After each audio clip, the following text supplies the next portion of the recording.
Hi guys, welcome back to my channel. Kelvin here. There are two kinds of Solana investors. On one hand, you have investors who buy Solana because they are excited about its potential. Then there's the second kind of investors who totally know nothing about Solana, but they still bought Solana because they saw someone saying that Solana will go to the moon. Whatever it is, welcome to the Solana family. And since you're back holding, long-term investing in Solana, instead of just letting it sitting there like a lazy bum, you should definitely use it to earn some passive income. So in this video, I'll tell you all of the ways that you can earn interest on Solana. But before I start, I would greatly appreciate it if you can help to tap the like button because it will help out with the channel. In return, I will show you screaming rubber ducks. Alright, let's start right now. Just in case you are not aware, in crypto, there's centralized finance, CEFI, and there's decentralized finance, DeFi. In CEFI, there's an organization running the platform like Binance, Coinbase, Celsius. On the other hand, for DeFi, the platforms are run by computer programs like Uniswap, Aave, Curve, and so on. There are pros and cons to staking your Solana in CEFI or DeFi. For example, in CEFI, it's easier to stake. All you need to do is transfer your crypto over, click stake, and you are done. So simple. Meanwhile, for DeFi, there are a lot more steps involved. You have to set up your wallet, transfer your crypto over, then decide which pool to stake in. But the benefit of staking in DeFi is that the crypto never leaves your wallet. So even if the DeFi platform is hacked, your crypto are still safe. On the other hand, CeFi platforms are hacked all the time. For example, Crypto.com was hacked very recently, and luckily, Crypto.com was able to reimburse users for the stolen cryptos. But if the platform didn't have enough money to compensate, you will lose your money. So those are the pros and cons of using CeFi and DeFi. Some prefer to use CeFi for the convenience, while others be like, not your keys, not your coins. So it totally depends on your preference. With that being said, let me first start with where to stake your Solana in CeFi. Okay, if you go to every BitHub's under staking and lending rates, then you search for Solana, you can see all the interest rate comparison for Solana. Nexo offers up to 8%, Binance gives 5.82%, FTX 6%. We ignore Huobi because it's super low, and Kraken gives 6.5%. Take note that the rates change all the time, so this rate is just for January 2022.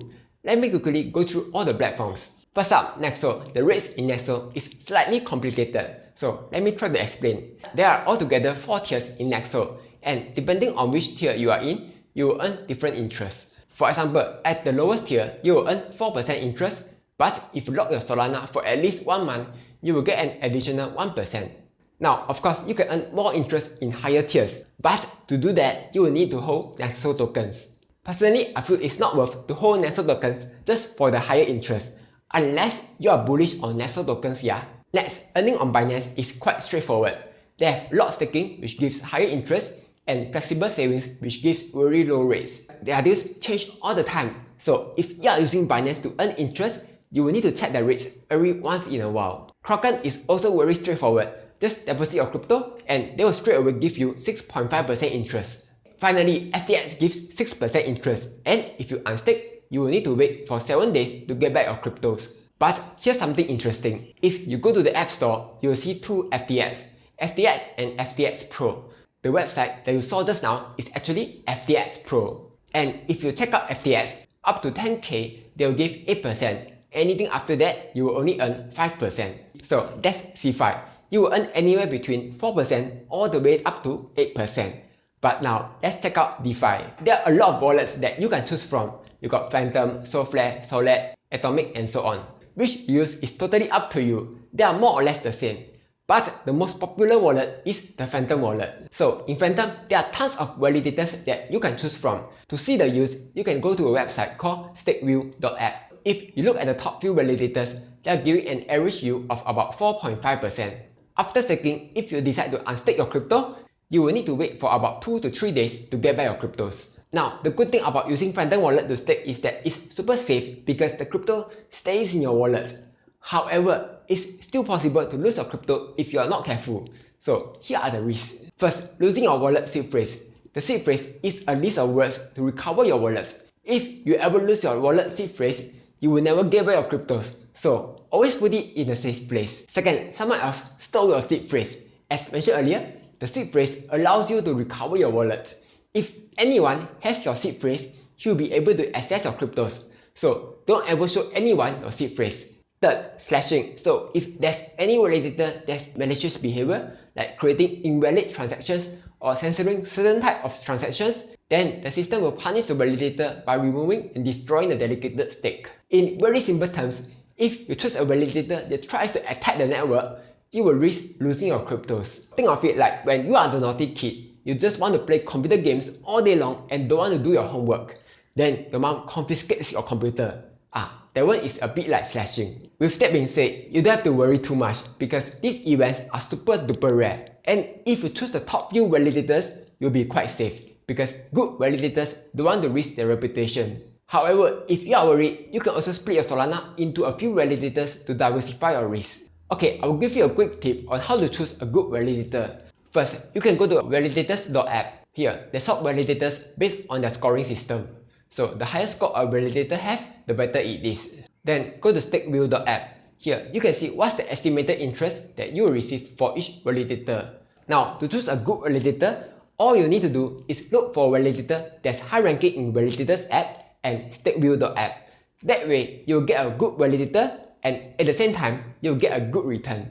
For example, AG is ranked 13 in terms of score and is ranked 5 in terms of yield. Therefore, I feel AG is a good validator to use. Anyway, that's how to stake your crypto in DeFi.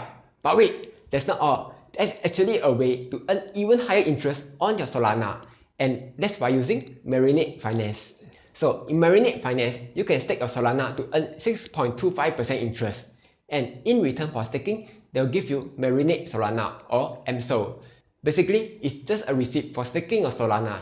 The interesting thing about using Marinate Finance is that you can earn additional interest on MSOL. If I go to DeFi page, then sort by total value locked, the first project gives 1.86% for lending your MSOL. Other projects lets you put MSOL in a liquidity pair, like MSOL USDT, to get a very high interest. But those projects will have impermanent loss. So a better choice would be to look for SOL MSOL liquidity pair. For example, this project gives 6.84% for the MSOL SOL liquidity pair. And the good thing is that these two cryptos moves up and down together. So there's very little risk of impermanent loss. In short, by using Marinate Finance to stake your cryptos, you'll get 6.25% from staking Solana and 6.84% for providing the SOL MSOL liquidity pair. In total, you'll get about 13% interest. However, like anything in life, with higher return comes higher risk. The biggest risk is contract risk.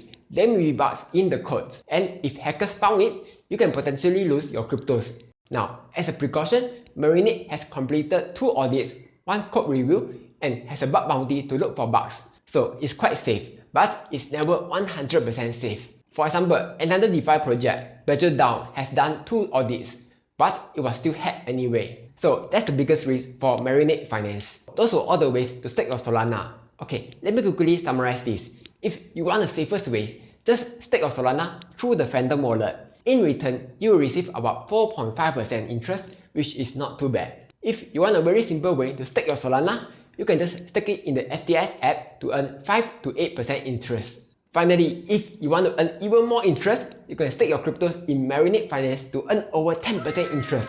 However, with higher interest comes higher risk. So anyway, that's all for today. Hopefully, this video helps you out. Like, share, and subscribe as I'll be posting new videos every Monday, Wednesday, and Friday.